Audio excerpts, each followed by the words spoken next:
ఒకప్పుడు గుడి అనేది చాలా తక్కువ శాతంగా మనుషులు వెళ్ళేవాళ్ళు.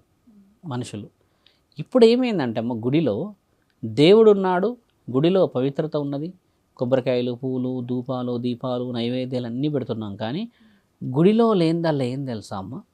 ఆ భగవంతుడు ఉన్నాడు అని తెలుసుకోకపోవడం ఈ భక్తులు చేస్తున్నారు. ఆయన అక్కడే ఉన్నాడు, ఇప్పటికీ అప్పటికి ఎప్పటికీ ఆడనే ఉన్నాడు. కానీ ఆయనను పూజించే విధానంలో భక్తులు మీరు అన్నట్టుగానే కోరికలు లేకుంటే రారు కదా, ఏదో ఒక కోరికతో వస్తారు. కాబట్టి ఆ రోజుల్లో ఈ రోజుల్లో పూజా విధానమే కానీ, ధర్మమైన విషయ వివరణలో కానీ, మనస్సాక్షితోని సంధ్యా సమయం అంటే 5 గంటలకి 6 గంటలకి పురుషులు దీపం పెట్టాలి ఇంట్లో. పురుషులు, స్త్రీలు కాదు. ఇప్పుడు ఎవరు దీపాలు పెడుతున్నారు? మీకే ఎగ్జాంపుల్ అడిగితే నేనే పెడుతున్నా స్వామి, ఇంకా నా తలరాత ఇది అని అంటారు అంతే. ఎందుకంటే పురుషుడు దీపం ఎందుకు పెట్టాలంటే అమ్మ ఇంట్లో ఈ పురుషుడి వంశమే వంశోద్ధారకుల వల్ల వస్తుంది. కోడలు వంశాన్ని మోస్తుంది. ప్రతిరోజు దీపం పెట్టడం స్త్రీతోనే అవుతుంది.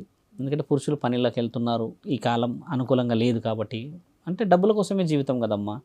అందుకని సంవత్సరంలో ఒక వైవిధ్యమైన రోజు కార్తీక పౌర్ణమి సహజంగా తెలిసిందే. ఇక ఇక్కడ లేని ఆ నెలంతా మామూలుగా వెలుగవు దీపాలు, చాలా బాగా వెలుగుతాయి. అయితే ముఖ్యంగా ఆ పౌర్ణమి రోజు 365 ఒత్తులు ఉన్నది ఒకటి తీసుకొస్తారు. ఈ ఒత్తులు అనేది పురుషుడే వెలిగించాలి.